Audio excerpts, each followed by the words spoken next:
I love Christmas movies.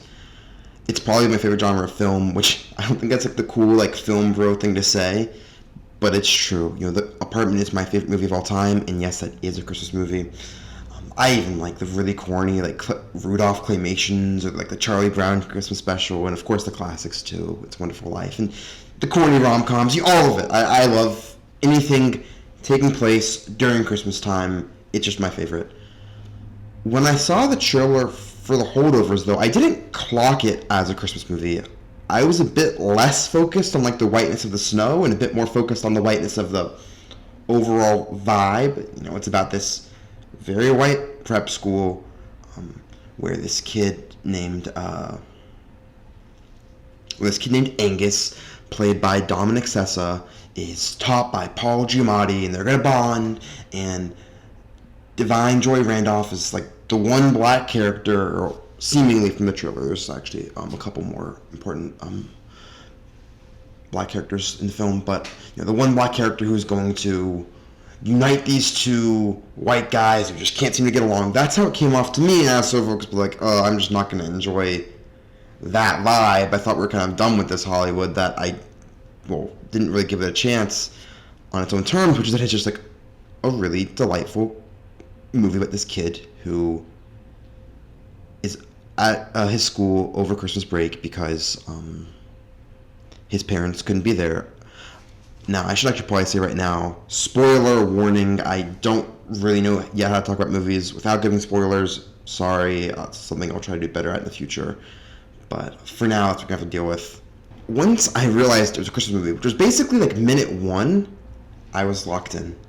I think The Holdovers was a delightful film. Christmas or not, you know, it has really the three main characters, you know, Dominic Sessa, Paul Giamatti's character, and then Divine Joy Randolph's character.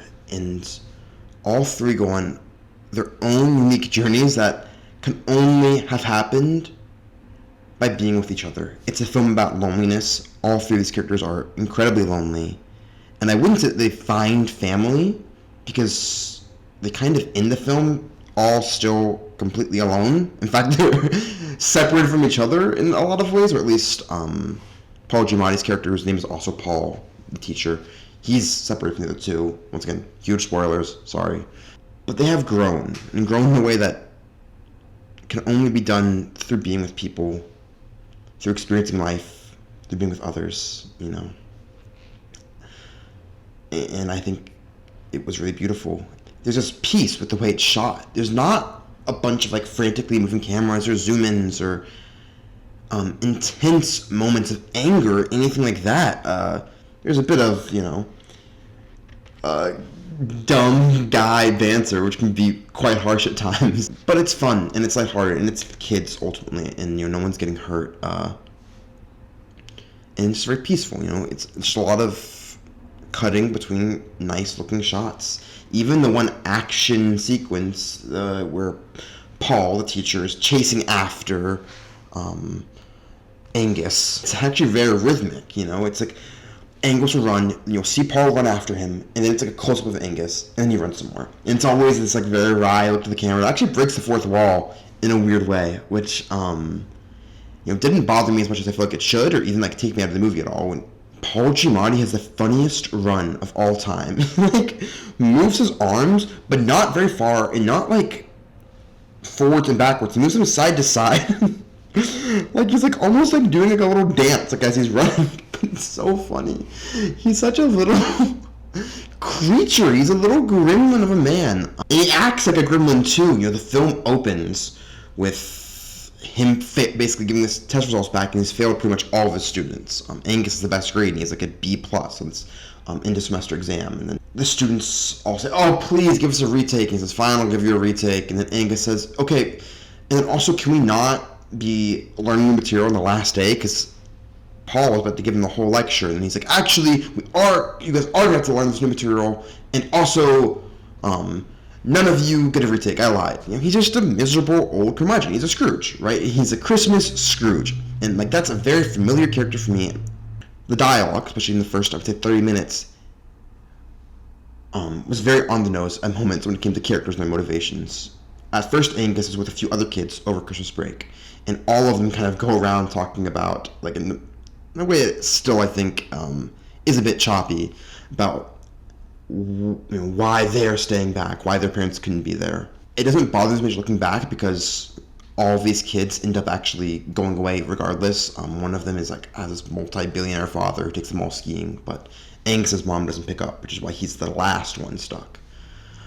It did feel a bit choppy, but it's also that portion of the film is still so important because it's where you realize that Angus is actually a sweetheart. There's this boy who's from Korea, he's several years younger than Angus, who wakes up, he has this nightmare, he's actually wet his bed. I guess he's just really lonely and sad. And Angus comforts him. He says, having friends is overrated, it's okay, we'll figure this out in the morning, just don't let the other kids notice, we'll make fun of you. And I think a worse film would have been shown the next morning where Angus helps him out. But this film cuts right after that scene to 2 days later. And instead of saying, oh man, what a nice guy Angus is, you feel it because Angus's words were true. He said, it's not going to be a big deal. We're not going to let anyone figure out.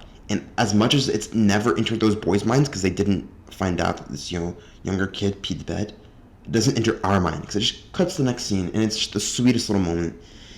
And Paul Giamatti's character, although he has a bit of a rough Scrooge, he has scruples, and you realize that very early on. He's not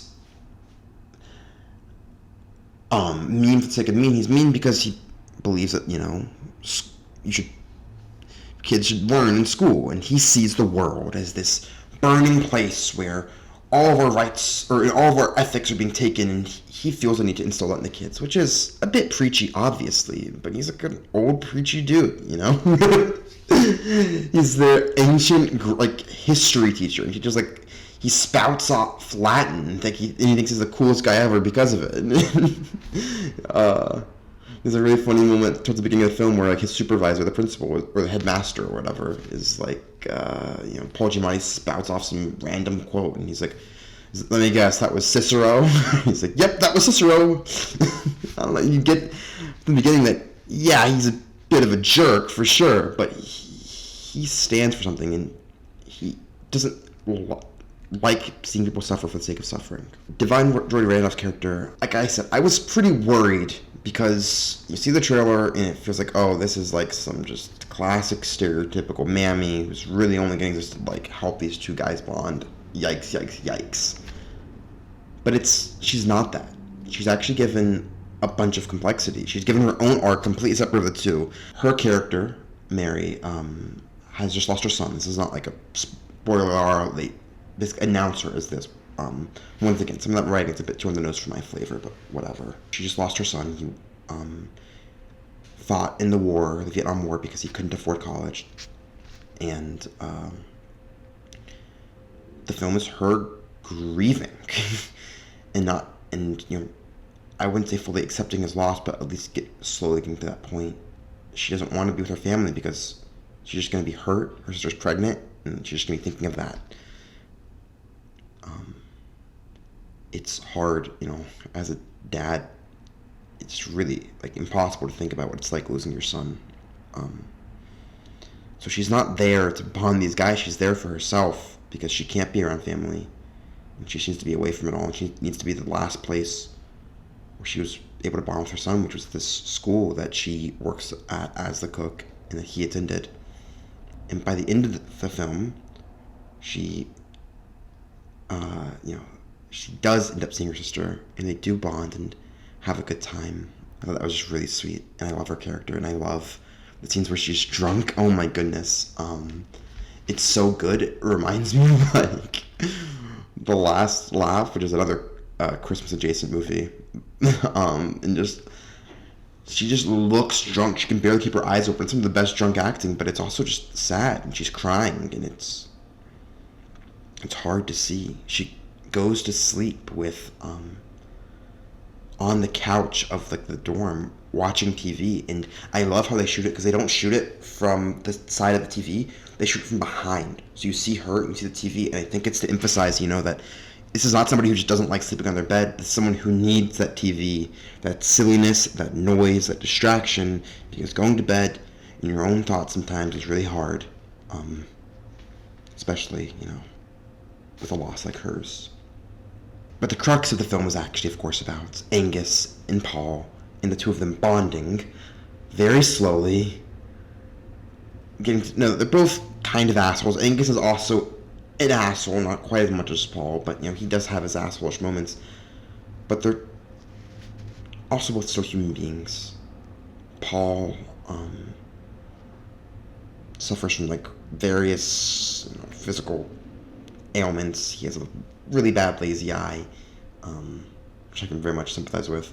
He apparently smells like fish because of some weird disorder or something he has. In general, he just has a hard time bonding with people. He has a lot of insecurities.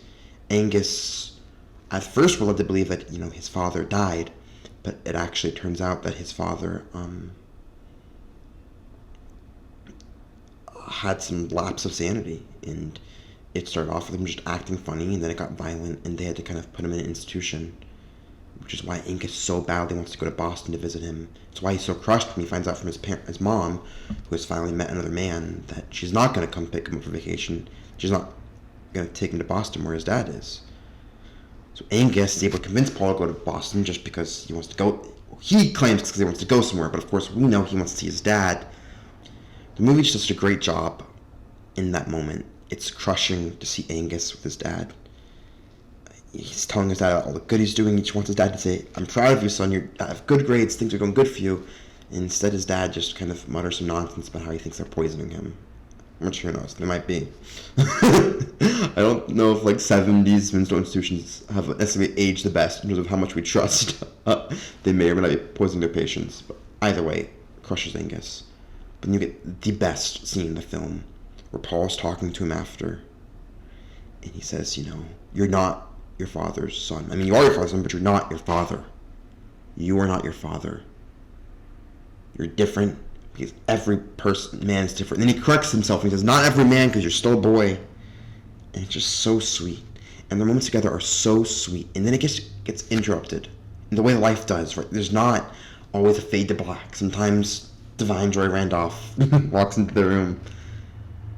They all eat dinner together, and they get mad at the waitress because the waitress won't give him the ice cream on fire because it's uses some alcohol, and Angus is underage, and they all get mad and they curse her out silently when she leaves. And sometimes the best moments have to just move on.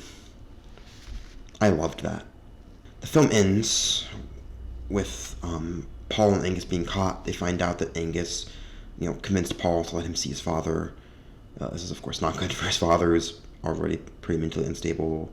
And his mom and Angus's mom and his new stepdad come and basically try to take him out of the school and get him to the military school, which is where Paul steps up and says, "No, actually, it's all on me. I told him to go see his dad," which is a ridiculous lie, right?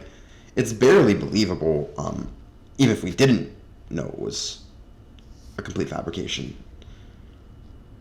But it's sweet, and I think the sweetness and sincerity and the burning desire to do good for this kid wins through. Angus simply puts it that he's still at school and Paul's not, and they both say, "Hang in there," because once again, it's not about people finding community, but just about people seeing a bit more of themselves and feeling a bit better than they did the day before. I think sometimes in life that's all we can ask for. I think The Holdovers was a wonderful movie. I don't know if it's going to be among my favorite of the year, because I don't know if it's as daring. This has been a great year for daring cinema. But I do know it's going to be one that I return to, because I love Christmas. I love Christmas movies, and I love The Holdovers.